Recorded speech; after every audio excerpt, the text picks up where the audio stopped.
Complete कर देंगे। कौन सी पेज में? 32। यार तू चॉकलेट लगा के आ जाता है, तो चॉकलेट नहीं खाने।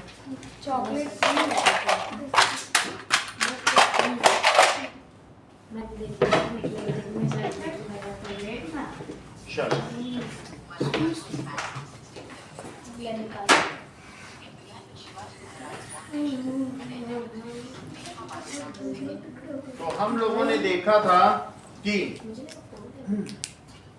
मराठा रूल कब से कब तक रहा?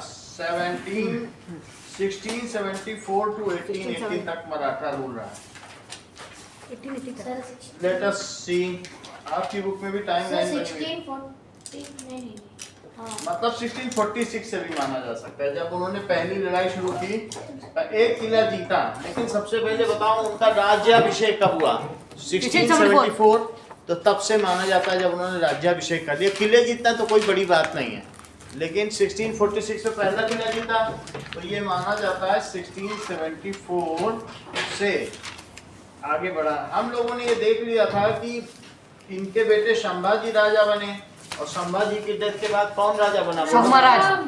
राजा राम के बाद कौन बना? उनकी वाइफ ताराबाई बनी। तो नाउ अब जरा देखिए कि 17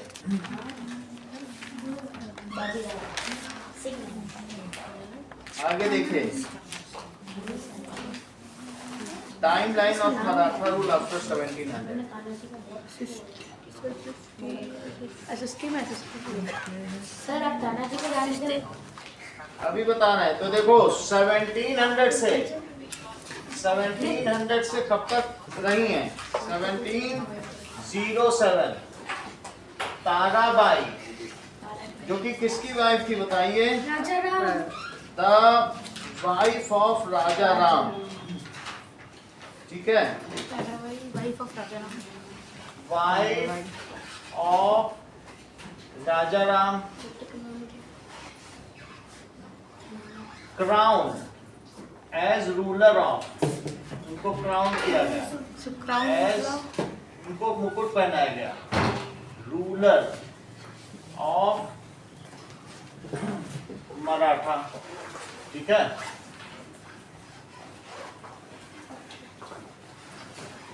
टेरिटरी।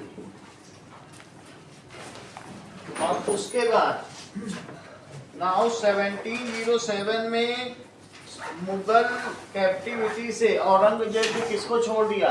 1707 से 1713 तक। संभाजी के पुत्र कौन थे बताओ? संभाजी के पुत्र शाहू। तो शिवाजी के पुत्र कौन है? राजा राम। शिवाजी के पुत्र दो पुत्र हैं, कौन कौन से? संभाजी और राजा राम। पहले तो राजा राम को हराया किसने? संभाजी ने। संभाजी ने, खुद गद्दी पर बैठ गए। लेकिन संभाजी ज्यादा दिनों तक नहीं रहे। क्यों? क्योंकि इसके बाद ये जो 1680 टू 1689 तक ही रहे। 1689 में इनको क्या हुआ बताओ? इनकी डेथ हो गई, औरंगजेब ने मार दिया। इनके मरने के बाद राजा राम, बोलो 1689 से 1717 कब तक रहे बताओ? 1700 रहे। और फिर उसके बाद इनकी वाइफ ताराबाई बनी। ताराबाई कब से कब तक रही? 1707 तक रही। अब इसके बाद क्या हुआ? संभाजी के पुत्र थे, उनका क्या नाम था? शाहू महाराज। शाहू जी। तो अब 1707 के बाद शाहू जी रिलीज कर दिए गए। सर एक ही थे क्या संभाजी के बेटे? अभी देख लेते हैं। ताराबाई ने सर क्यों छोड़ दिया? सर कल आपने मारी गई थे। ये मेन यही रूलर थे। तो जब इनके बाद इन्हीं को बनना था, लेकिन औरंगजेब ने इनको कैद कर रखा था। शाहू जी को भी? हाँ, शाहू जी को भी कैद कर रखा। तो इसके बाद क्या हुआ? इनके बाद ये बने। जब ये छूट गए तो फिर ये फिर से बने। और 1707 से कब तक रहे? 1713 तक रहे। तो ये सन है, ये क्या है? और ये क्या है? ये वाइफ है। तो ये वाइफ बने, उनके बाद ये सन बने। सर 6 इयर्स तक रूल किया। 6 ईयर तक इन्होंने रूल किया। इसके बाद देखिए, now that is Shahu ji. Shahu ji कौन थे? Sambhaji Maharaj. That is son of Sambhaji. Sambhaji. तो Sambhaji released by Aurangzeb, released by Aurangzeb, now crowned as ruler of Maratha region, crowned as, ठीक है, रूलर ऑफ मराठा रीजन, या रूल्ड भी दे सकते हो, रूल्ड। फिर उन्होंने रूल किया। अब जरा देखो, इसके बाद आफ्टर दैट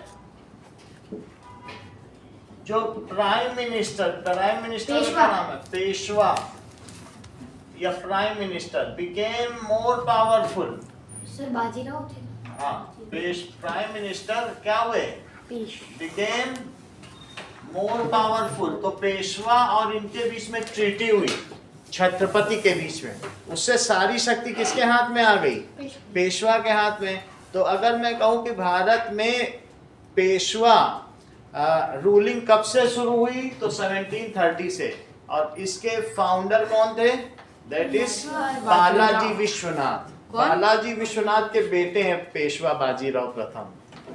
तो अब क्या वो बताओ, पेशवा ज्यादा पावरफुल हो गए, तो Peshwa has taken power from Chhatrapati. तो अब हम ये कह सकते हैं कि उनका जो रूल था भोसले फैमिली का वो गया, ये सब अब खत्म। अब इसके बाद अब तुम पेशवाओं का शासन समझो। समझ में आई बात कि नहीं?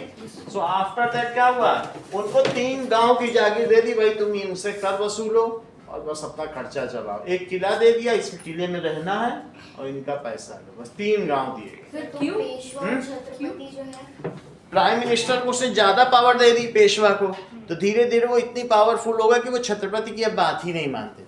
और उसमें एक ऐसा आ गया बालाजी विश्वनाथ, तो जो इतना पावरफुल था वो कुछ नहीं मानता था। लेकिन चूंकि वो उन्हीं के अंडर में था और लोगों के अंदर था कि छत्रपति का ज्यादा सम्मान है, तो उसने एक संधि कर ली, ठीक है तुमको हम कुछ करेंगे नहीं, तुम्हारी बात भी नहीं मानेंगे, तुम इधर रहो, बस तुम कुछ नहीं करना, सेना मेरी है क्योंकि मेरे अंडर में है, सेना तुम्हें नहीं मिलेगी, बस ये बात। वो पावरलेस हो ही चुके थे, मार के भी क्या करना, जनता का भी है। किंगडम तो फिर मराठा के अंदर ही ये सब चेंजेस हुए। हाँ, किंगडम मराठा ही था, बस इनके हैंड ओवर हो गया। जो रूलिंग थी क्योंकि इनके अंडर में शुरू से ही था, लेकिन जब किसी चीज को ज्यादा पावर आप दे दोगे तो फिर वही पावरफुल हो जाएगा। उसने कहा मैं ही सब कुछ हूँ। क्या पेशवा बाजीराव किसी की भी बात मानता, तो तुमने मूवी देखी होगी कि उसके ऊपर कोई था क्या? और ये जो पेशवास थे ब्राह्मण थे, तो ब्राह्मण। अब ये देखो, more powerful now. Sir Sahu ji जो थे ना, वो भी छत्रपति थे क्या? हाँ, इन्हीं के बेटे ही तो थे, तो बने थे छत्रपति साहू जी। इन्हीं के नाम पे कानपुर यूनिवर्सिटी का नाम रखा गया Chhatrapati Sahu ji Maharaj university. That is Kanpur CSTM नाम पड़ गया इसका, इन्हीं के नाम। ठीक है, अब जरा देखो, नाउ पेशवा ने क्या किया? Peshwa has taken power from Chhatrapati, या ये कह सकते हो भोसले फैमिली। ये कौन से वंशज थे? डायनेस्टी इनकी कौन सी? Bhosale. That is Bhosale dynasty. तो इसके बाद होलकर सिंधिया और जो पेशवा की जो और थी ना बाजीराव, इनकी डायनेस्टी चली। ये सब होलकर सिंधिया फैमिली के। अभी इसकी कहानी तुम्हारी बुक में है। तो नाउ इसके बाद अब बाजीराव का फ्लो चार्ट अलग बनाए। Taken power from Chhatrapati. Now Chhatrapati was ruler of namesake. अब आगे की देखो, दैट इज 1730 में एक बहुत कुशल प्रधानमंत्री थे जिनका नाम था बालाजी विश्वनाथ। ठीक है, सो बालाजी विश्वनाथ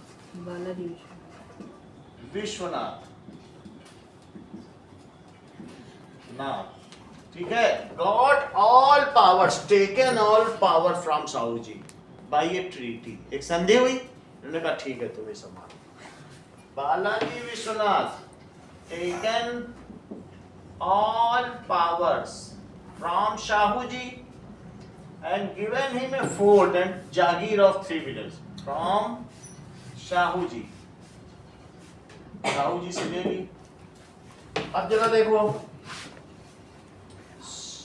इसका मतलब है Sahu ji now was ruler for namesake. Sahu ji अब नाम मात्र के ही राजा रह गए। Sahu ji was now ruler for namesake. जैसे इंग्लैंड में नहीं चलता है, वहां का राजा नाम के प्रिंस चार्ल्स नाम के हैं, सारी शक्तियां संसद के हाथ में हैं। अब 1720 में क्या हुआ, पेशवा बाजीराव जो नेक्स्ट पेशवा बना 1720 में नेक्स्ट प्रधानमंत्री। अब मैं ये देख के बताता हूं कि क्या ये उनके बेटे थे बालाजी के कि नहीं। Father of Peshwa Bajirao first was Balaji, उन्हीं के बेटे थे, इन्हीं के बेटे।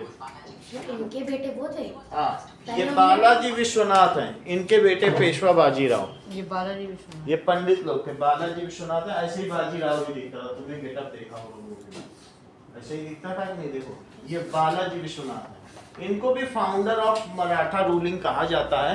ये बट ये पेशवा के अंडर में है। तो दो फाउंडर थे, फर्स्ट फाउंडर शिवाजी थे और सेकंड फाउंडर कौन थे, बालाजी विश्वनाथ। विश्वनाथ। अब इनका बेटा बना 3 साल की इनकी रूलिंग के बाद, कौन बना, ठीक है, दैट इज पेशवा बाजीराव। बाजीराव।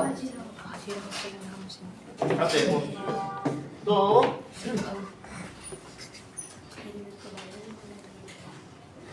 ना,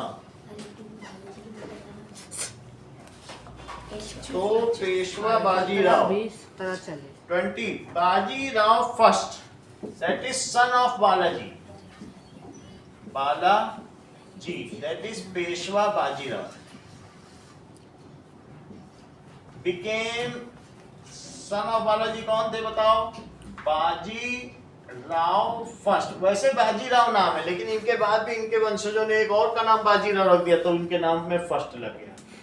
नाम इनका बाजीराव ही था, लेकिन अब किसी ने अपने पोते पर पोते का नाम फिर से बाजीराव रख दिया, तो हिस्ट्री में 2 बाजीराव होने से कंफ्यूजन होगा, इसलिए इनके नाम के आगे फर्स्ट लगाएंगे, जो अगला बाजीराव बताएंगे उनमें सेकंड लगा लेना। तो ये क्या बने बोलो, बिकेम पेशवा, ये पेशवा बन गए। अच्छा, इन्होंने बहुत सारी टेरिटरी जीती, कई युद्ध जीते और एक्सपेंड किया। ही एक्सपेंडेड द टेरिटरी। इन्होंने मालवा, गुजरात, बुंदेलखंड और हैदराबाद सब तो एक्सपेंड सर ये कर दिया। बुंदेलखंड कहाँ है? ये झांसी के पास सर साले।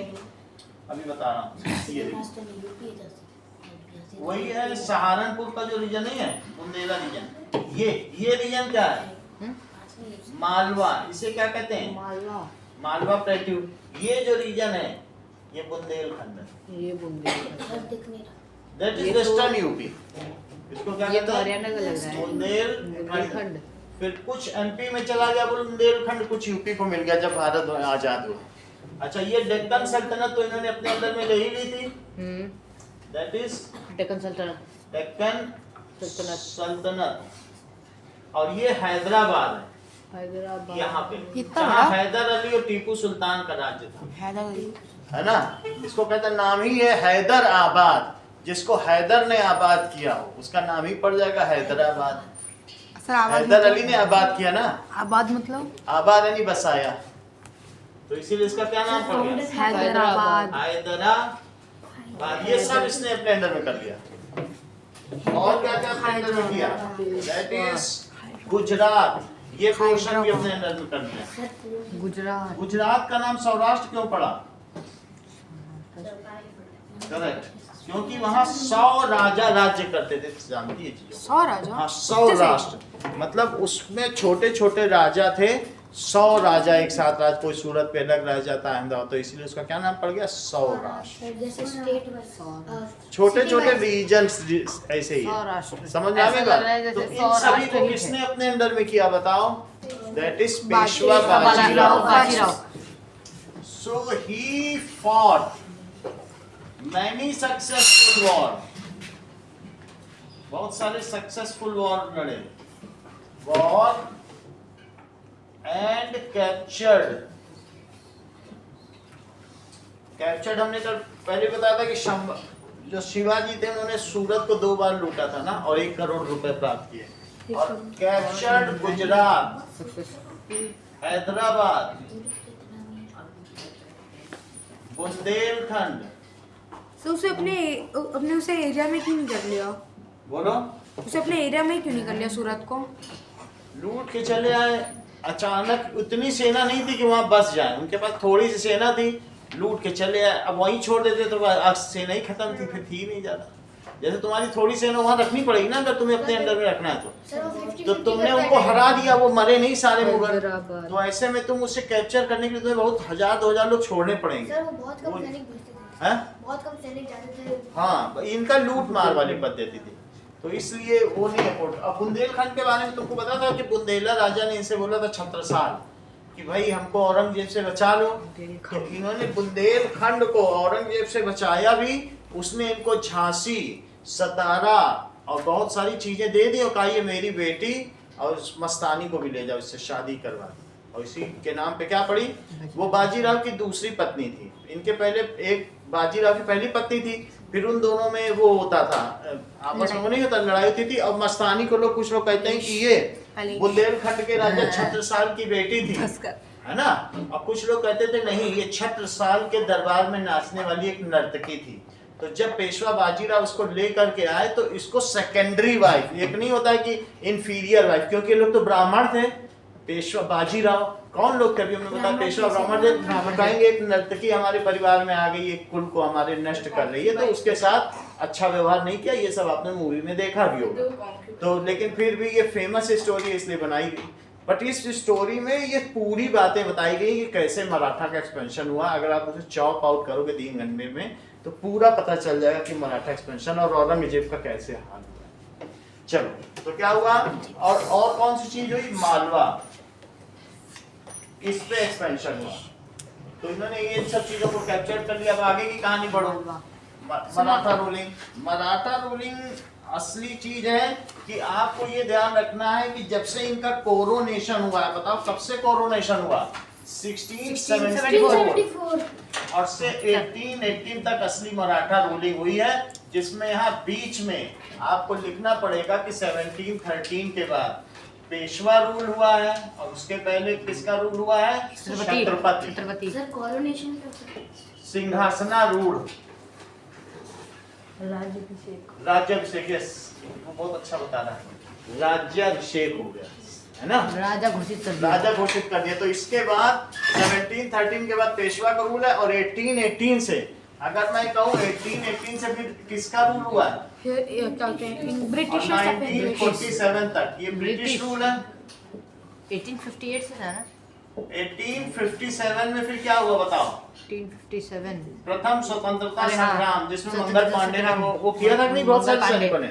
हाँ। तो अगर ब्रिटिश रूल देखा जाए तो ये 150 सालों तक चला है, आप काउंट कर लो, सही है। 100 और मराठा रूल भी क्या 100 साल चला, जब काउंट तो करो 100 से ऊपर है ये भी 150 साल चला। 120-130 साल तो होंगे। 150 साल इनका रूल है, 150 साल इनका रूल है। और तुमको ये बात मालूम है कि 1520 पे बाबर आया था 26 में, सर 129 1526। ठीक है। और ये तो इसके लड़ाई बाद थी ना। हाँ, इसके बाद जो है 1800 में औरंगजेब की मृत्यु के होने के बाद उनका बेटा शाह आलम द्वितीय और मोहम्मद शाह रंगीला ये सब बनते रहे। और इवन जब मराठा ने आक्रमण किया, औरंगजेब को मरा था, औरंगजेब 1707 के करीब मरा हाँ है। सर सही सही है, 1707 में। हाँ, सही है सर। 1707 में मरा है, सर 48 इयर्स तक रूल किया था। है ना। तभी शाहू अच्छा, उसके बाद जो बने, ओ। जब इन लोगों ने पेशवा बाजीराव दिल्ली पे आक्रमण करने गया तो मुगलों की तरफ से वहां कोई लड़ने वाला ही नहीं था, उनकी हिम्मत ही नहीं थी कि लड़ सके। इसने बड़ी आसानी से दिल्ली पे कैप्चर किया और अगले 50 साल तक दिल्ली मराठा के राज्य में रही। लेकिन ये मराठा रूलिंग बहुत वेस्टफुल है, नहीं तो हमारे यहाँ से ये जो हिंदू संस्कृति थी ये नष्ट हो जाती। तो इनको किसने बचाया, मराठास ने स्टेब्लिश किया। लेकिन जो पिछली कांग्रेस सरकार थी उसने मराठा रूल को हिस्ट्री की किसी किताब में न दिखाया न पूछा। अब ये जो सरकार आई है ये, क्योंकि इससे हम जब तक हम अपने हिस्ट्री में अपने को ग्रेसफुल नहीं पाएंगे तो क्या हम मोटिवेटेड रहेंगे, हैं? तो उसने मुगल करती रही कि मुगल से उनको, जबकि मुगल दिल्ली पे थे ही नहीं। तो अंग्रेजों ने किससे सत्ता ली बताओ, पावर शिफ्ट किससे हुआ, मराठा से। मराठा में भी किस वजह से, मैंने आपको बताया ना, होलकर, सिंधिया और एक भोसले या कोई भी 3 लोगों में लड़ाई हुई थी तभी मराठा रूल वीक हो गया। वो मैं अब आगे बताने जा रहा हूँ। सर अकबर ने ज्यादा रूल किया था कि औरंगजेब ने? अकबर ने 40 साल रूल किया, 50 साल इसने किया, इसका सबसे ज्यादा है रूल। सर 48 या 49 था ना? और ये 49 औरंगाबाद में मराठों से लड़ते लड़ते वहीं मर गया, मालूम है? दिल्ली कभी पहुंच ही नहीं पाया। औरंगजेब? हाँ। अकबर? औरंगजेब ये औरंग- इसी हार्ट मरा भी अटैक। कहाँ पे? यहीं पे महाराष्ट्र में, यहाँ औरंगाबाद है। अभी औरंगाबाद का नाम भी बदल दिया गया, औरंगजेब के नाम से वो पसंद नहीं करते मराठा लोग, क्योंकि वो तो शत्रु था शिवाजी का। हाँ। तो उन्होंने कहा कि हमारे महाराष्ट्र में औरंगाबाद का क्या काम, हटाओ इसका नाम। वो असदुद्दीन ओवैसी को जानते हो? अब इसका नाम क्या है? वो एक नेता है, वो वहां जाता था बार बार सजदा करने। बोली ये लोग क्यों आते हैं? सजदा मतलब है? सर झुकाने। अच्छा। समझ में आ गई बात? तो अब बाजीराव के बारे में तुम्हें समझ में आ गया, पेशवा बाजीराव। आगे की टाइम लाइन देखो। बाजीराव पेशवा तो बन गया था, और उसने ये काम किया। 1740 के बाद क्या हुआ? नाउ मराठा जो कन्फेडरेसी टेकन शेप, और उसमें सिंधिया, होलकर और गायकवाड़।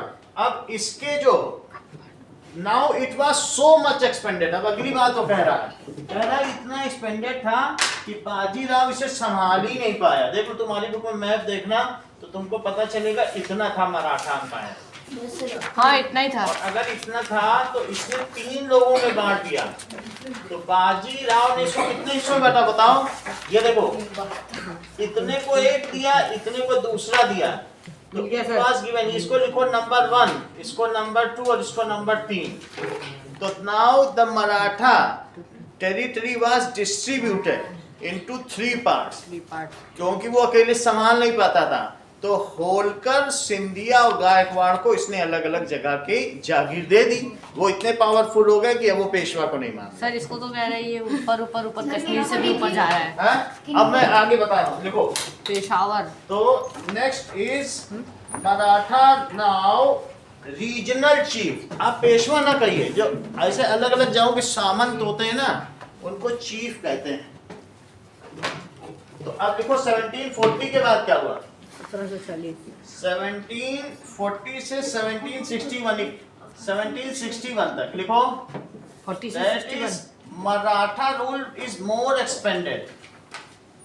मराठा, जब तुम क्वेश्चन आंसर लिखोगे तो तुम्हारे माइंड में आएगा, तुम सही क्वेश्चन लिख पाओगे, नहीं तो चीजें गलत होगी। इसीलिए मैं बता रहा हूँ। फिर अभी क्वेश्चन आंसर लिखाएंगे, ये चीज वहां पे फिर से करेंगे, पक्की हो जाएगी।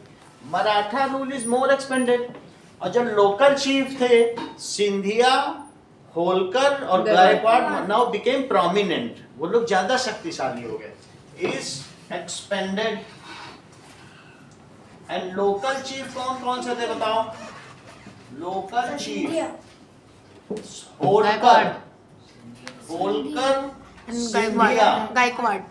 यही माधवराव सिंधिया और उनकी माँ विजय राजे सिंधिया। और यहाँ की जो चीफ मिनिस्टर थी, यही इन्हीं परिवार की, राज परिवार माना जाता है। अभी मालूम है ना, विजय राजे सिंधिया, यहाँ की वसुंधरा राजे सिंधिया। तो इनकी जो माँ है, इन्हीं का चित्र वहां लगा है संवित सर्कल और विवेक सर्कल के पास। इनकी माँ, ये सब इसी परिवार के। और माधव राजे सिंधिया जो एमपी में है ना, वो इन्हीं के ही है परिवार के। गायकवाड़। सिंधिया यहाँ पे थे, मालवन। तभी तो माधव, और इनकी बहू यहाँ ब्याही थी राजस्थान में, और फिर यही की चीफ मिनिस्टर बन गई। Chief minister. इन्हीं का परिवार था। चलो, तो इनको लोग ज्यादा सम्मान देते थे। Local Holkar, Scindia Gaikwad and Gaikwad. Sir Scindia की स्पेलिंग? सिंधिया की स्पेलिंग देख ले रहा हूँ। That is SCINDIA। Scindia. SINDIA है। Became, the local chief became more powerful। ये ज्यादा पावरफुल हो गए।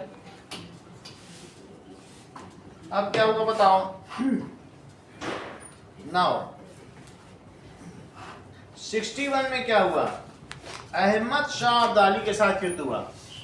तो 1761 में एक बड़ी घटना हुई। इसको कहते हैं कि अफगान मराठा वार। कौन सा वार है? अफगान मराठा। अफगानिस्तान होता है ना, अफगानिस्तान। और मराठा वार हुआ। सर कब? ये 1761 में। और इसमें अहमद शाह अब्दाली मराठा डिफीटेड। मराठा तो अहमद शाह अब्दाली ऑफ अफगानिस्तान, ये इसको कहते हैं सेकंड बैटल ऑफ पानीपत। पहला बैटल तुम जानते हो? पहला बैटल में कौन आया था? ये तुमने लिखा है बाबर। इसमें इब्राहिम लोदी से लड़ाई थी। तुमको लोदी वंश, खिलजी वंश और इसी तरीके से सैयद वंश, तुगलक वंश ये सारे पता है। तो वो जो पहला वो जो लोदी वंश था ना, लोदी अंतिम वंश था और उसके बाद फिर उनका खत्म हो गया दिल्ली सल्तनत, उसके बाद मुगल वंश शुरू हुआ। तो अंतिम वंश कौन सा था? लोदी। और उसका अंतिम राजा कौन सा था? इब्राहिम लोदी। उसे किसने हराया? बाबर ने पहली बार उस समय कैनन, तोपों का और बारूद का इस्तेमाल किया। इसके पहले भारत में इन चीजों का इस्तेमाल नहीं होता था, इसलिए इब्राहिम लोदी को लड़ाने में सफल हुआ। वो पानीपत का कौन सा युद्ध था? पहला। और दूसरा युद्ध कौन सा है? हेमू के साथ हुआ था। ये सेकेंड वार ऑफ पानीपत है। ये सही है। अभी मैं और डिटेल बता दे रहा हूँ। हेमू और किसी के साथ हुआ? वो मैं बता दे रहा हूँ। पानीपत ये फर्स्ट वर्ल्ड वार। पानीपत के 3 युद्ध हुए। तो पहला लिखो, ये कौन सा है बताओ? 26 में first world war. First world war. First war of Panipat. Panipat. अब ये कौन सा बोलो? अफगान मराठा वार। सेकंड लिखा है, थर्ड ही बता दे रहा हूँ। तो दिस इज सर आपने थर्ड मराठा चीज को क्या? सर थर्ड लोकल चीज क्या लिखा है? थर्ड वाला गायकवाड़। अकबर। तो it was second war sir Hemu और अकबर के बीच में हुआ था। पानीपत। तो अब इसमें मैं देख लेता हूँ, तीनों ही बता देता सर हूँ। क्योंकि सर और में डेथ के बाद होता तो थर्ड वर्ड। अच्छा अभी बता दे रहा हूँ। 3 वार ऑफ पानीपत। पानीपत एक बहुत बड़ा, आप देखोगे ना तो कुरुक्षेत्र में बहुत बड़ी जमीन है, वो लड़ाई के लिए बिल्कुल उपयुक्त है। वहां जितनी भी सेनाएं डेरा डाल ले, खूब नदी है, महीनों महीनों रह सकते, इसीलिए वहीं वार होते थे, बड़े बड़े वार। हाँ सर हुआ था ना बड़ा। तो इसलिए महाभारत। तो अभी देखो, पहला तो तुमको मालूम है कि पानीपत का तीसरा युद्ध ये कह रहा है सेकंड हेमू के बीच हुआ है। बुक में इसमें गड़बड़ लिखा हुआ है, लिखो इट इज थर्ड वार। हाँ, सेकंड वाला हेमू और अकबर के बीच हुआ है और ये थर्ड वार ऑफ पानीपत है। तो अब फिर से इसमें देखो, इसमें क्या हुआ? अहमद शाह अब्दाली की जीत हुई या फिर इनकी जीत हुई, मराठा की? मराठा। अहमद शाह अब्दाली जीत गया। सर थर्ड किसके बीच हुई थी? थर्ड यही है। अब ये लिख रहे हैं दैट इज नाउ दुरानी जीत गए। इसमें अहमद शाह अब्दाली में हुआ, लिखो so that is battle of Panipat. Ahmad Shah Abdali, Ahmad Shah Abdali defeated Maratha.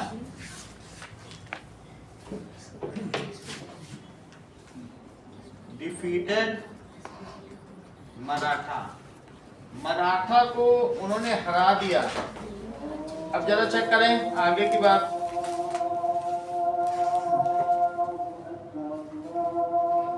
Panipat के तीसरे युद्ध में मराठा क्यों हारे? तो मुझे लगता है तीनों एक साथ नहीं लड़े। इसका मतलब था उस समय जब ये लड़ रहे थे, अहमद शाह अब्दाली कहाँ का था बताओ? ये अफगानिस्तान है। और जब लड़ रहे थे तो अफगानिस्तान उस समय, ये देखो अफगानिस्तान से लड़ रहे थे ये लोग और यहीं पे पानीपत है कि नहीं? हरियाणा। अच्छा, उस समय ना इनको साथ मिला पंजाबियों का। उस समय राजा रणजीत सिंह थे, उन्होंने साथ नहीं दिया। और किसने साथ नहीं दिया? उस समय जो नॉर्थ के अवध के नवाब थे, उन्होंने भी साथ नहीं दिया।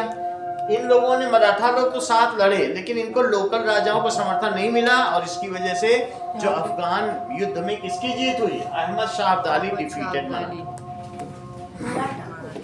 मराठा को डिफीट कर दिया। ठीक है।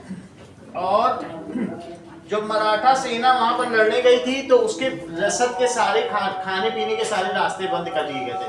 जहां जहां से लोकल राजा लोग इनको खाना पहुंचा रहे थे, वो रास्ते ही बंद कर दिए गए सैनिकों ने। अहमद शाह अब्दाली ने बड़ी चतुरता से काम किया। इनको जब किसी सेना को खाना नहीं मिलेगा 4 दिन तो क्या लड़ पाएगी? और इस प्रकार से वो हार गई। ठीक है, मराठा लोगों के पास बहुत सारा तलवार और भाला था, लेकिन इनके पास बारूद नहीं था। और जबकि अहमद शाह अब्दाली इनसे कैसे लड़ रहा था? बारूद से लड़ रहा था। और इस वजह से मराठा सैनिक बहुत लंबी यात्रा के बाद थके हुए थे। ये 2 महीने महाराष्ट्र से चल के वहां लड़ने गए थे, जबकि अहमद शाह अब्दाली का वो निजी क्षेत्र था, उसके सैनिक थके नहीं थे। तो ये सारे कारण थे कि तीसरे युद्ध में मराठा की हार हुई। मराठा किसी से नहीं हारे थे, लेकिन अब्दाली से इसलिए हारे अहमद शाह, क्योंकि वो उनका खुद का पहाड़ी क्षेत्र था। कैसा क्षेत्र था? और वो उससे पीछे, इवन उस क्षेत्र में उनको अमेरिका भी नहीं हरा पाया। रसिया 26 साल तक रहा है अफगानिस्तान में, न वो हरा पाया, और अब अमेरिका सबसे ज्यादा नुकसान पाया। अफगानिस्तान वालों को कोई नहीं हरा सकता। वो पहाड़ी क्षेत्र है जिसको समरकंद की पहाड़ियां कहते हैं, और वो वहां पर पामीर के पठार तक खत्म होती। समरकंद की पहाड़ियों से लेके पामीर के पठार तक ये अफगानिस्तान फैला हुआ है। इनमें ये कहाँ कहाँ रहते हैं, इनको पहाड़ियों पे कोई पराजित नहीं कर सकता। बड़े बड़े तोपखाने भी पराजित नहीं कर सकते। अफगानिस्तान, हाँ, अफगानिस्तान को पूरा रशिया मिलकर नहीं हरा पाया, पूरा अमेरिका मिलकर हरा नहीं पाया।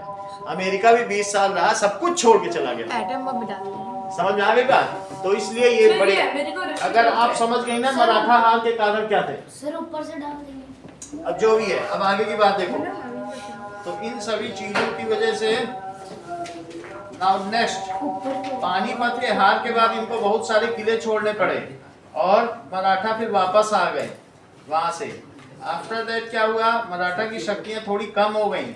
एंड नाउ 61 के बाद it is the fall of Maratha. यहीं से माना जाता है कि मराठा का फॉल हो गया। गिर गए। सर इसके बाद पेशवा वगैरह क्यों नहीं चली? हाँ?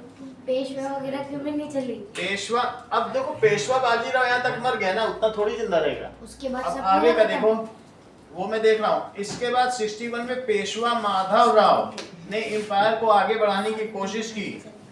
तो अब आगे देखो, who was Peshwa Madhav Rao, who son was Peshwa Madhav Rao. चलो नाउ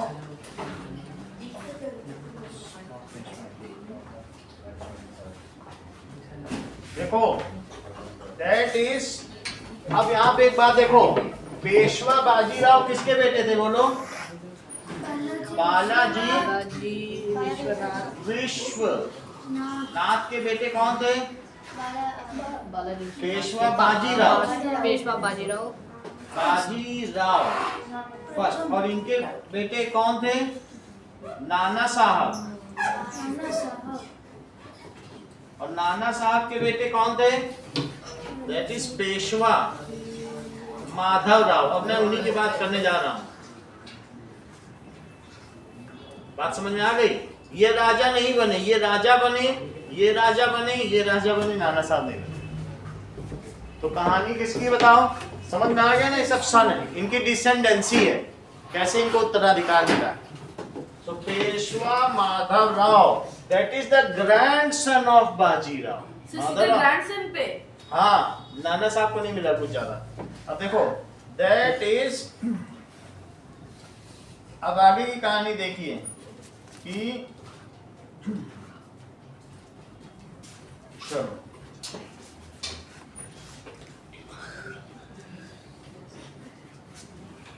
वो कह रहा बने नाना साहब लेकिन कुछ कर नहीं पाए, इसलिए उनकी कहानी नहीं दिखाई जा रही। कोई बात नहीं, हम लोग जब नहीं है हिस्ट्री में तो नहीं पढ़ेंगे। अब देखिए इसके बाद क्या हुआ, माधव राव। माधव राव कौन थे? दैट इज ग्रैंडसन, किसके ग्रैंडसन थे? Of Bajirao. That is Peshwa Bajirao became Peshwa. और उन्होंने किसको हरा दिया बताओ? Now he became Peshwa. और ठीक है, became Peshwa. This was the time of internal conflict between 3 chieftains। इनके बीच अब झगड़ा शुरू हो गया। क्या हो गया? पहले तो उन्होंने पावर ली, वो आपस ही में लड़ने लग गए। वो क्यों? क्यों? अभी तुमको आगे पता चलेगा। होलकर सिंधिया अंग्रेजों से मिल गए थे गायकवाड़ को हराने के लिए, अब उल्टा काम खेल रहे हैं। भाई मराठा क्यों हारे? जब तुमसे पूछा जाएगा कि एंग्लो मराठा वार में मराठा क्यों हारे, क्योंकि जो इनके 3 चीफ्टन थे वो हमारे देश के मीर जाफर सिद्ध हुए। जयचंद ने राजस्थान में अब्दाली को आने दिया, तुम्हें मालूम है ना, वो मिल गया था मुगलों के साथ। और मीर जाफर को तुम्हें मालूम है कि अंग्रेजों को आने दिया। मीर जाफर भी तो इसीलिए गद्दार माना जाता है। तो इनमें आपस में लड़ाई हुई और आपस फिर इसके बाद मराठा अंग्रेजों से भी हार गया, नहीं तो कभी भी अंग्रेज हमसे सत्ता नहीं ले सकते थे। तो ये क्या किया, became Peshwa. At that time there were internal conflict between chieftains. ये सब चीफ हैं, देखो इस चीज को। Now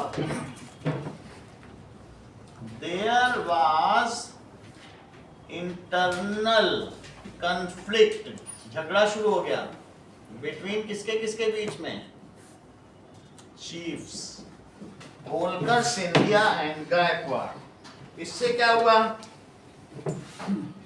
Holkar, Scindia and Gaekwad. अच्छा, फिर इसके बाद अब जरा देखिए, बालाजी राव, उनके जो बेटे थे माधव राव, उनके कौन बेटे हुए, बालाजी राव। तो इसके बाद 1818 में क्या हुआ, जरा चेक करो। 1796 में लास्ट पेशवा रहे, जो कि 10वें पेशवा थे। इसके बाद क्या आया? दैट इज लास्ट पेशवा कौन हुए बोलो? अच्छा, लास्ट पेशवा बालाजी राव, इनके बेटे बालाजी राव 2, क्योंकि बालाजी एक पहले भी हो चुके हैं। तो ये लास्ट 10वें पेशवा है। और 1818 में अंग्रेजों ने इनका हिसाब किताब कर दिया, भाई अब घर बैठो, और सबको भेज दिया कानपुर, जाओ तुम लोगों को 3 लाख की पेंशन मिलेगी, वहीं रहो, सब कोर्ट दे दो, 3 लाख महीने की पेंशन दे दो। सही, खत्म कर दिया। इसको कहते हैं एंग्लो मराठा वार। मराठा से अंग्रेजों के 3 युद्ध हुए। अब तुम 3 युद्ध देखो कब कब। बालाजी राव, ये 3rd एंग्लो मराठा वार। मराठा लकी नंबर 3 था। 2 पहले युद्धों में अंग्रेज हारे और तीसरे युद्ध में कौन जीता, अंग्रेज। इन 3rd एंग्लो मराठा वार, ठीक है, क्या हुआ, एंडेड, मराठा डिफीटेड। इनके सारे किले ले लिए गए जितने किले थे शुरू में, जो 300 किले थे इनके पास, defeated and it is end of Maratha rule. अब तुमको सारा मैंने बता दिया मराठा रूल क्या था। अब इनके एडमिनिस्ट्रेशन पे चलो, पूरी बात तुमको समझ में आ गई मराठा कैसे कैसे हुआ। अब देखो इनमें एडमिनिस्ट्रेशन कैसे था, सिक्के कैसे ढाले जाते थे, उन सब चीजों पे आया। तो इस समय भक्ति काल था और मराठा की वजह से आपने देखा कि संत रामदास और संत तुकाराम, संत ज्ञानेश्वर, दीज वर, सबके नाम लिखे, 4 थे। Namdev. So who were the main saints of Bhakti Kaal of Maratha? संत तुकाराम, संत रामदास, संत ज्ञानेश्वर, संत रामदेव। तो इन लोगों ने क्या किया कि बहुत ज्यादा आगे बढ़ाया हिंदू संस्कृति को और लोगों को यूनाइट किया। सर वो क्या बोलते, शिवाजी के गुरु तो रामदास थे ना? रामदास थे और वो दैट इज कोण जी, दादाजी कोणदेव। दादाजी कोणदेव उनके वो पॉलिटिकल गुरु थे जिन्होंने उनको सैन्य शक्ति सिखाई थी। अब देखो दैट इज इन भक्ति काल, भक्ति युग में कौन कौन रहे? There were saints. अब इसमें लिखा हुआ है कि कब से कब तक होते, सब कुछ लिखा हुआ है। 17th सेंचुरी में, यानी 1600 के बाद, 1600 ऑनवर्ड्स में हुए। कौन कौन सा थे? देयर वर सेंट्स, ये पूछा जाएगा आपसे। देयर वर सेंट्स, कौन कौन से? रामदास, तुकाराम, संत ज्ञानेश्वर। आप ज्ञानेश्वर यही नाम लिख लीजिए। ध्यानेश्वर है, संत ज्ञानेश्वर, वो ऐसे लिखा जाता है, जी जे किया जाएगा, बोलते ज्ञानेश्वर है। सर ध्यानेश्वर है, धनेश्वर लिखा है ना सर वो ध्यानेश्वर है, धनेश्वर, इनके ऊपर धन्यनेश्वर। अब देखो है ज्ञानेश्वर और Namdev, and Namdev. Ramdas Tukaram These were the saints. Ramdas अब आगे देखिए, इन्होंने क्या किया? ट्रांसलेटेड वेदास उपनिषद, ठीक है। इन्होंने वेदों को, उपनिषद को, भगवत गीता को मराठी लैंग्वेज में और देवनागरी लैंग्वेज में किया, जिससे लोगों के लिए एक्सेसिबल हो। लोग संस्कृत समझ ही नहीं सकते थे, so they ये लोग क्या translated. समझते थे? हैं? ये लोग क्या समझते थे? वो भी नहीं समझ पाते, संत थे तो कर दिए, बहुत पढ़े लिखे रहे होंगे। तो दे ट्रांसलेटेड, किसको ट्रांसलेट किया? भगवत गीता, भगवत गीता को ट्रांसलेट किया, और वेदास, 4 वेदों को किया, उपनिषद, पुराण, श्रुति, इन किसमें? मराठी लैंग्वेज। और उस समय कौन कौन सी दूसरी लैंग्वेज चलती थी बताओ? देवनागरी। मराठी देवनागरी रिजेंबल करती है। देवनागरी लिपि है ना, तो देवनागरी लिपि में ही मराठी लैंग्वेज भी लिखी जाती है। उनकी भाषा अलग है, देवनागरी लिपि में बहुत सारी भाषाएं चलती हैं। लिपि तो बस वही जो छोटा बड़ा की वर्णमाला वही चलती है, उसी में ही मराठी भी चलती है। Eight that time Farsi was prominent. Bharat में कौन सी भाषा बोली जाती थी? फारसी। ये मुगल लोग फारसी यूज करते थे। तो इनके जो 2 सिक्के बने उसमें तुमने देखा होगा शिवाजी के नाम के आगे फारसी में भी सिक्के डाले। अभी मैं उसको दिखाऊंगा वीडियो में। सो एट दैट टाइम मुगल कौन सी भाषा यूज करते थे बोलो? मुगल भी भारत में मुस्लिम शासन किसका था बताइए? मुगल्स का था और किसका था? डेक्कन सल्तनत और हैदर अली निजाम, 3 मुख्य थे शासक। मुस्लिम शासन किसका था? ऊपर में मुगल का, बीच में किसका था? डेक्कन सल्तनत का, जिसको तुम कहते हो कि बहमनी साम्राज्य, बहमनी, जिसने क्या किया था? मोहम्मद बिन तुगलक से गद्दारी की थी। और इसके नीचे हैदर अली भी बताया। तो ये सभी लोग क्या करते थे? फारसी का यूज करते थे। हाँ, टीपू उसी का बेटा था, उसने तोप से लड़ाई की थी। जो मुगल्स एंड डेक्कन सल्तनत कौन सी भाषा यूज करते थे? सल्तनत वर यूजिंग फारसी लैंग्वेज। कौन सी? फारसी। That is language. सर फारसी तो पंजाबी जैसी होती है। फारसी अलग रहती है। नहीं, फारसी अलग हो सकती है। हो सकती नहीं होती है। हाथ कंगन को आरसी किया और पढ़े लिखे को फारसी किया। ये जो इडियम्स एंड फ्रेजेस है यही है। फारसी बहुत कठिन लैंग्वेज है और ये लॉरेट्स बड़े बड़े विद्वान ही इसको पढ़ सकते हैं। अरब से आई हुई लैंग्वेज। अरब जानते हो जहाँ मक्का मदीना है, वहां से ये आई है फारसी। अरबी के बाद फिर फारसी के बाद उर्दू। मक्का मदीना जहाँ पर पैगंबर मोहम्मद ने एक बनाया था, बड़ा सा स्क्वायर जैसा, क्यूब जैसा, मुगल क्यूब टाइप। अब अगला देखो, अब आओ इसके एडमिनिस्ट्रेशन पर। तुम ये देखो, एक तुम्हारे में डायग्राम दिया है। डायग्राम में क्या दिखाया गया है? कोर्ट सीन ऑफ शिवाजी, जिसमें शिवाजी लोगों के साथ न्याय कर रहे हैं। ये चेक करो, कोर्ट सीन देख रहे हो? लोग उनके यहाँ आते जा रहे हैं और वो उनके साथ कुछ ना कुछ है। वहाँ बड़े बड़े मंत्री बैठे हैं। क्या तुम यहाँ पे पता लगा पा रहे हो उनके अष्टप्रधान कौन कौन है? यस सर, ये रहे। इन्हीं में अष्टप्रधान बैठे हैं, 4 बीच में शिवाजी बैठे हुए हैं, दिख रहा है? अगले पेज पे आओ, बोलो रिद्धिमा, ये बाघ नख से शिवाजी ने किसको मारा था? अफजल खान। अफजल खान को मार दिया था। अफजल खान उनको मारने आया था। अब वो पूरा लोहे का अंदर पहने हुए था, उनका खंजर घुसा ही नहीं, है ना?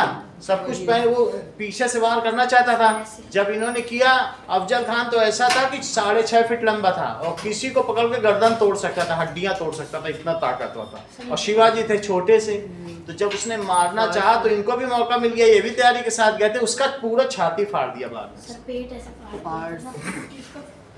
अब देखिए, इसमें यहाँ दिखाया गया है, अगला मैप देखो, ये शिवाजी के समय का है। ये कब की टेरिटरी है? 1680। वैसे तुमको मालूम है 1674 में उनका कोरोनेशन हुआ था और 1680 तक शिवाजी इतने जगहों पर राज्य करते थे। इन्होंने, यहाँ पे देखो, इन्होंने तमिलनाडु और कर्नाटक की भी कुछ जगहों पे राज्य कर लिया। इस पूरे को मिला के नहीं दिया, जितना जितना वो कर पाए किया। तो अलग-अलग कैसे होता है? अलग अलग का मतलब अपनी सैनिक लेकर गए और वहाँ कमजोर राजा था उसको हरा दिया। ताकतवर को तो नहीं हरा सकते हो। तो जब वहां हराया, आज भी जो शिवाजी का जो मराठी इम्पैक्ट है वहां के डीटीज में दिखता है। अभी तुम्हारे आगे मूर्ति आएगी, इसमें चित्र में दिखाया जाएगा, तो तुम्हें समझ में आएगा कि वहां के तमिलनाडु के संस्कृति में जो भी संस्कृति है, ये कल्चर है, उसमें मराठा लुक है।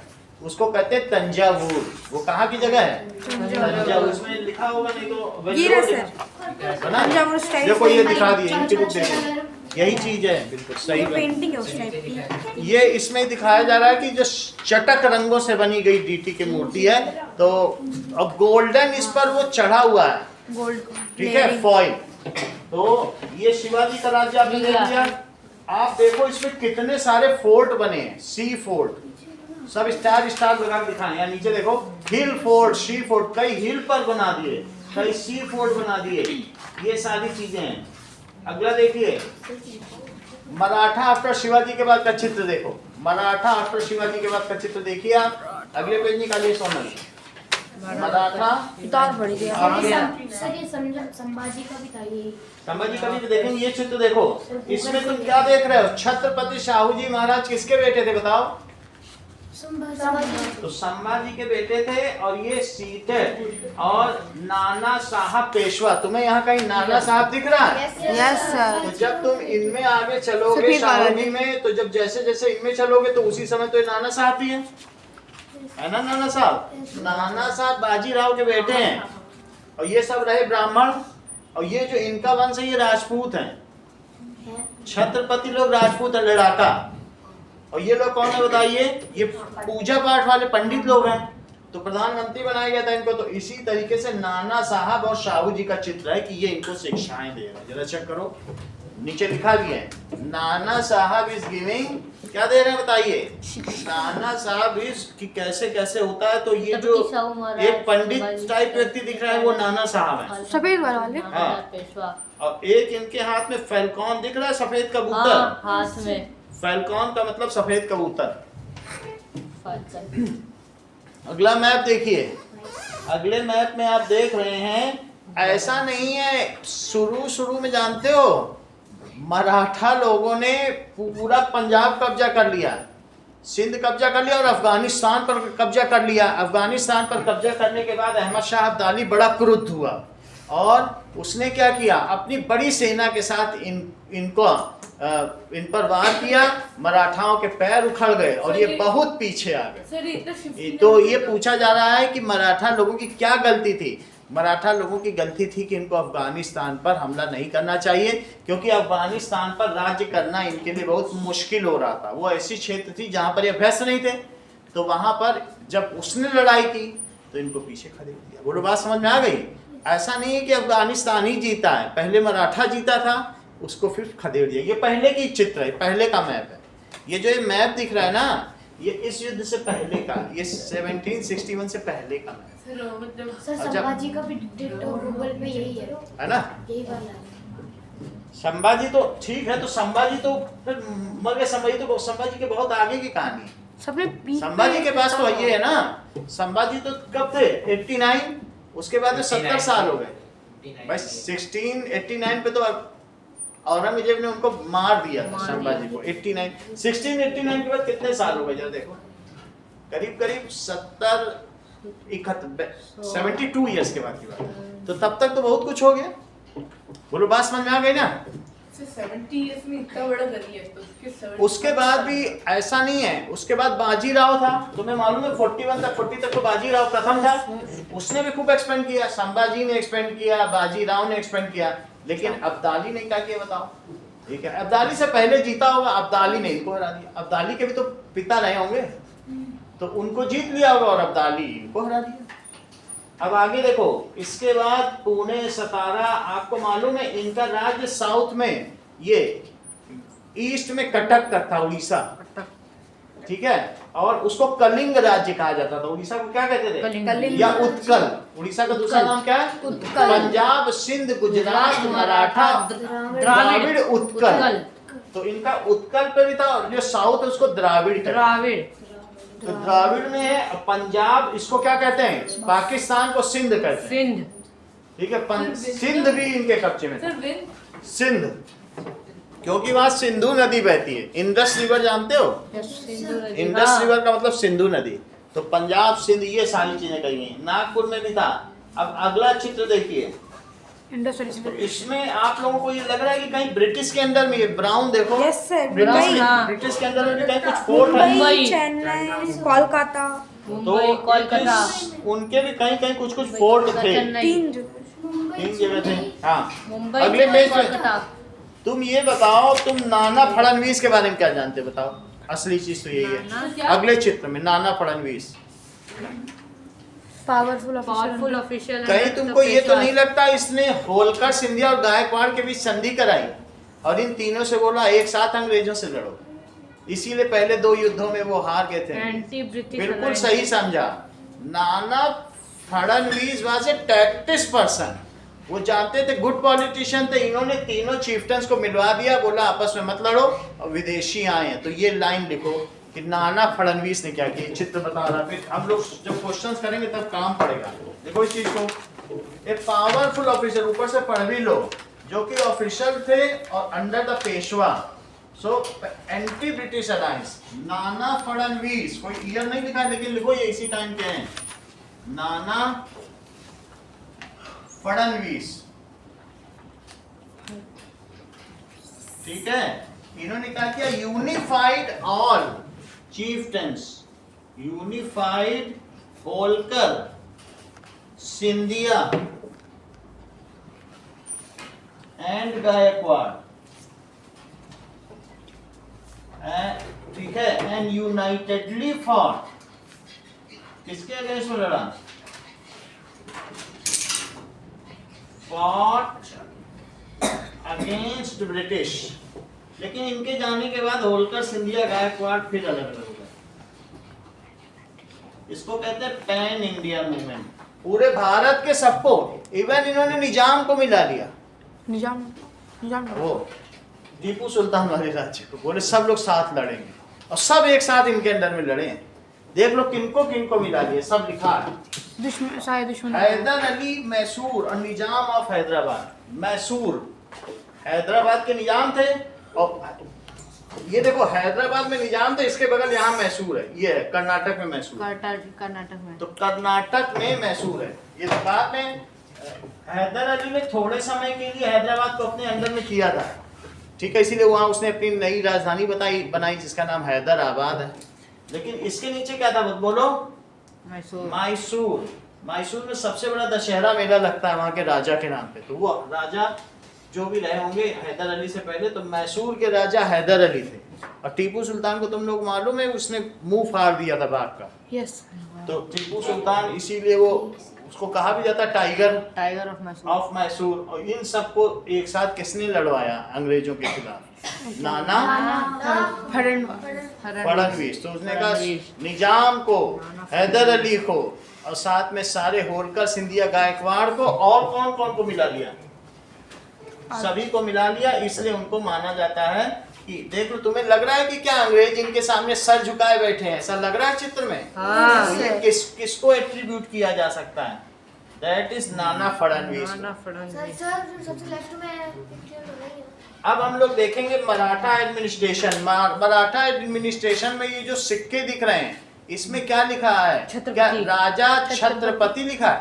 राजा लिखा है श्री राजा शिवाजी छत्रपति। ये एक तरफ ये है और दूसरी तरफ ये श्री राजा पहले लिखा है श्री राजा शिवाजी छत्रपति, पूरा लिखा है। सिक्के के दोनों तरफ लिखा हुआ है, ये सोने का सिक्का है। आप समझिए, gold and copper coins. Gold and copper coins जो सबसे बड़ी चीज है, उन्होंने जितने गोल्ड कॉइन्स चढ़वाए सब एक ही वजन के थे। तो इससे पता चलता है कि that is abolished hereditary post. उन्होंने, शिवाजी ने क्या किया? जितने भी अष्टप्रधान थे उनके बच्चे नहीं बनते थे अष्टप्रधान। हेरिडिटरी पोस्ट, उत्तराधिकार नहीं था। तो औरंगजेब के समय में, उस समय उत्तराधिकार चल रहा है, इनकी तुलना की गई है। और शिवाजी में जो भी राजा लोग थे उनमें कोई हेरिडिटरी नहीं थी, योग्यता के आधार पर अष्टप्रधान बनाए जाते थे। बोलो समझ में आ गया? सो दैट इज अष्टप्रधान। अगला चित्र देखो, क्या तुम यहाँ देख पा रहे हो कि कौन कौन अष्टप्रधान है? छत्रपति, छत्रपति का सोवरेन किंग होता था। छत्रपति पति यानी सार्वभौमिक राजा। सोवरेनिटी का मतलब जानते हो? जब सब शक्तियां किसी के हाथ में होती है तो उसे क्या कहते हैं? पति sovereign king. The sovereign king. King का मतलब है कि ठीक है, सोवरेनिटी है। तो अब आगे देखिए, छत्रपति का एक इंटेलिजेंट मिनिस्टर होता था, उसको तुम क्या कहते थे? मंत्री। मंत्री। तो मंत्री भी होता था, वो राज्य का काम करता था। और सुमंत क्या करता था? Minister of foreign affairs. Sumant जैसे हमारे एक्सटर्नल अफेयर्स होते हैं, तो उसी तरह जयशंकर प्रसाद, तो सुमंत क्या करता था? बाहरी मामलों को देखता था। सुमंत। और बताओ सेनापति क्या करता था? कमांडर इन चीफ था। Commander in chief. सेनापति कमांडर इन चीफ था। Commander in chief. और ये देखिए पंडित राव क्या करता था? Head of religious affairs. अच्छा एक बात और चीज है, सद्र भी रहता था। सद्र क्या करता था? जब तुम देखोगे बुक पे लिखा है, सद्र का मतलब है मुस्लिम रिलीजियस अफेयर को देखता था। सदर जानते हो? दिल्ली में सदर बाजार है, वही सदर बैठा करता था, तो इसलिए उसका नाम पड़ गया सदर बाजार। अच्छा ये बताओ न्यायाधीश क्या करता था? चीफ जस्टिस का काम चीफ करता है। जस्टिस। न्यायाधीश। ये सब उसके अष्टप्रधान थे। ये उसके सचिव, तुमने जो पीछे चित्र बना देखा उसमें थे। सचिव क्या करता था? Land revenue minister. Land revenue minister. तुम लोग जानते हो कि भारत में सचिवालय है, दैट इज सेक्रेटेरिएट। सेक्रेटेरिएट का मतलब है सारे आईएएस अफसर बैठते हैं वहाँ पे। अगर तुमको बम फोड़ना है किसी को, तो वो लोग पार्लियामेंट में फोड़ने से उसे ज्यादा फायदा होगा कि सचिवालय में। वही सारे आईएएस अफसर है, सारा ब्रेन वहीं बैठता है। वही लोग मोदी को सारी नॉलेज देंगे, आइडिया देते हैं, वही अमित शाह को। अगर जिसने सेक्रेटेरिएट बर्बाद कर दिया तो देश तो बर्बाद ही है। वहीं पर पार्लियामेंट के बगैर सचिवालय, सारे तो लेटर उसको ज्यादा सिक्योर नहीं रखा, उसको सिक्योर बहुत ज्यादा है। सेक्रेटेरिएट कहते हैं, वहाँ कोई नहीं जा सकता। इवन वहाँ अपोजिशन पार्टी के लीडर नहीं जा सकते। ओपोजिशन पार्टी के लीडर भी राहुल गांधी तक नहीं जा सकते। वाओ। और मोदी जी? वो तो जा ही सकते हैं। जो देश का नेता, प्रधान, प्राइम मिनिस्टर। प्रधान, प्राइम मिनिस्टर। यही प्रधान बाद में कौन बने? पेशवा। तो ये प्राइम मिनिस्टर थे, इनके हाथ में बहुत पावर हो गई। प्रधान। फिर अमात्य। मंत्री थे, इसके अलावा मंत्री थे, इंटेलिजेंस मिनिस्टर, एक अमात्य थे। फाइनेंस मिनिस्टर फाइनेंस थे। अमात्य का मतलब है वित्त मंत्री। एक और फाइनेंस मिनिस्टर अमात्य। इतना ही रखो। अमात्य।